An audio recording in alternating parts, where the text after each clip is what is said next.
We are not getting close to an authoritarian takeover by Donald Trump's regime. We are in an authoritarian takeover by Donald Trump's regime. And nowhere is that clearer than what is happening in D.C. right now. Armed guards harassing people, patrolling streets that are safe from the crime that Donald Trump wants to make you think is running rampant so that he can take control. But D.C. is fighting back. And the best example I've seen yet just now happened. J.D. Vance, Pete Hegseth, and best of all, Stephen Miller getting booed to their faces and running away from protesters who let them have it. I cannot wait to get into this, but before we do, if I could quickly ask you to leave a like on this video, and if you haven't already and you enjoy our channel, to hit that subscribe button because it goes a long way in supporting our work. Now, before we can get into the all-out humiliation, I want to start with a reason for these protests, Donald Trump's crackdown and attack not just on D.C., but on the history of this country in D.C.,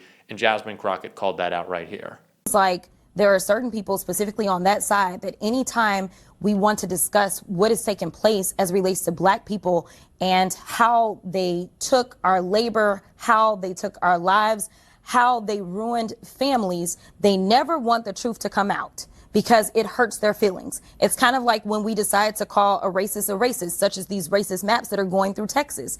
They always are upset when you just call them for what they are. But the reality is that we need to start speaking more truth if we are really going to get to the real power. And if we don't recognize the full history, then we are doomed to repeat it. And frankly, this is a guy that is trying to do everything that he can to repeat it. That is why there are so many people saying that if you wonder what you would have been doing during the civil rights movement, then the question is, what are you doing right now? Because we are literally living through a modern day civil rights fight, the fight in which there was a Texan who signed the Voting Rights Act into law because of these literacy tests and because of Jim Crow. And now, just the other day, what did he say? He wanted to get rid of mail-in ballot voting. This is a guy that wants to take us back. We knew that we had an opportunity not to go back. In fact, that was the theme of a campaign when she said, we won't go back. She knew what he wanted to do. It is important to realize that there is more to Donald Trump's attack on D.C., on museums, on Texas specifically, than just wanting to accumulate power. Who he's stealing that power from is disproportionately Black and brown Americans. This is not just a plot to take control. This is a racist plot to take control from specific groups of people, to disenfranchise them, to scare and intimidate them, to steal and bury their history. That's what Donald Trump wants to do. And he's doing it under the guise of some rampant crime all across D.C. Stephen Miller trying to paint those images right here. And we have to see what he had to say because it's just made so much sweeter when he gets booed for saying it. They have no families they're raising in this city. They have no one that they're sending to school in this city. They have no jobs in this city. They have no connections to this community at all. But they're the ones who've been advocating for the 1%, the criminals, the killers, the rapists, the drug dealers. And I'm glad they're here today. Because me, Pete, and the Vice President are all going to leave here, and inspired by them, we're going to add thousands more resources to this city to get the criminals and the gang members out of here. We're going to dismantle those networks, and we're going to prove that a city can serve for the law-abiding citizens who live there. We are not going to let the communists destroy a great American city, let alone the nation's capital. And let's just also address another thing. All these demonstrators that you've seen out here in recent days, all of these elderly white hippies, they're not part of the city and never have been. And by the way, most of the citizens who live in Washington, D.C. are Black. This is not a city that has had any safety for its Black citizens for generations.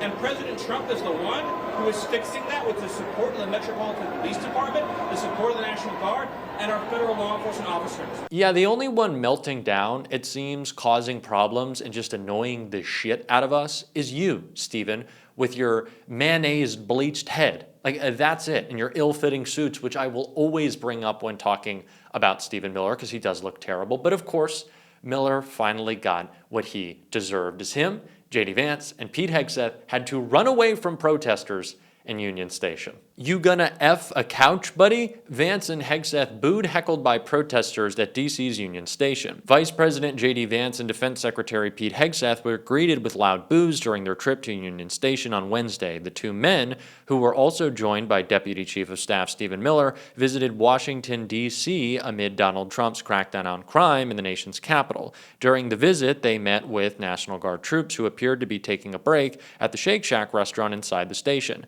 Trump deployed the troops into the city last week in an effort to reduce crime, which is not actually there, and we see the boos rain down in this beautiful clip. Oh, look! It's Couch Fucker! You gonna fuck a couch, buddy? Right here. Do not go past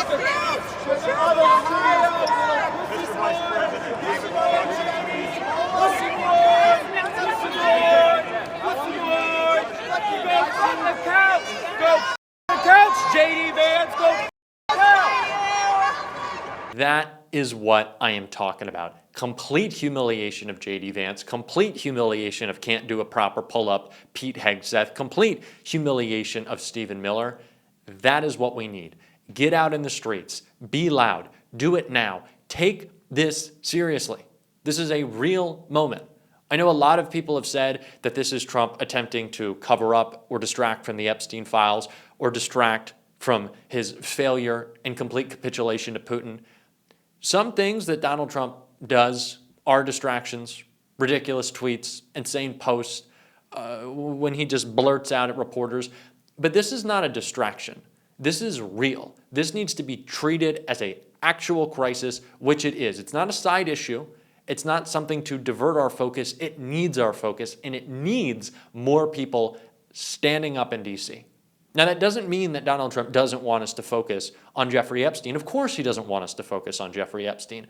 But we can fight back and talk about lots of different issues. Donald Trump is constantly blabbering and bleating and screaming about a whole host of things that don't matter. Why can't we as Democrats talk about lots of things that do matter? And you don't have to try to connect them all. They can stand alone. Let's talk about it all. Let's fight back against it all. Let's keep protesting as people clearly are. And Rachel Maddow broke it down because it'll give you a little bit of hope. Demand democracy. On the other lane there, it says resist tyranny.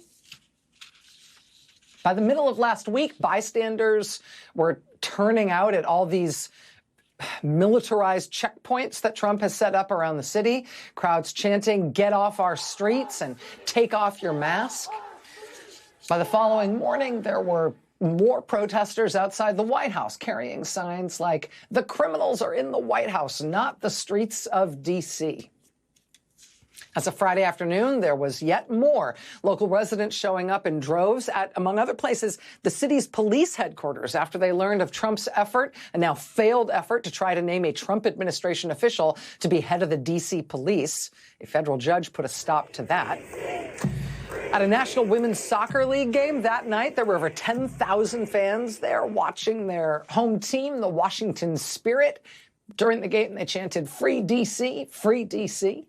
Following morning, on Saturday morning, the weather was super, super hot in Washington, but D.C. still turned out in big numbers, taking over the streets from DuPont Circle to the National Mall, including passing all the military vehicles and full uniform National Guard troops that have inexplicably been deployed there by the president. Once again, they held signs that say, "Free D.C." Some people also showed up in costume. Despite the heat, this guy dressed up like Donald Trump, holding a sign that says, "Fascism wears diapers now." The look on the cop's face next to that sign is somehow a perfect set of bookends there. Day after day after day after day, the president's military takeover of D.C. has been met with direct action. In these really big protests like the one we saw on Saturday, also in smaller ones as well. This was an activist in D.C. yesterday out in front of the National Guard vehicle. Her sign says, "What Trump order won't you obey?" And, I don't know if it's related or not, but I think Americans just really don't like being threatened with their own military. And maybe that's the reason why two of the other U.S. cities that had really big protests against Trump this weekend were two other U.S. cities where Trump has threatened that he's going to send the troops next after D.C. The city of Chicago, for example, had a really big protest against Trump this weekend after Trump threatened to send the U.S. military into Chicago after he gets through D.C. Same goes for the city of Oakland, California, which Trump also threatened. People in Oakland turned out in big numbers to protest against Trump this weekend. But there were anti-Trump protests. There were Fight the Trump Takeover protests this weekend all over. Here's Dallas, Texas, and Boston, Massachusetts, and Santa Clarita, California, and Raleigh, North Carolina. Here's big protests in Tucson, Arizona, and in Tracy, California, and Tyler, Texas, and Waterford, Connecticut. Here's San Diego and San Rafael in California. These were all this weekend.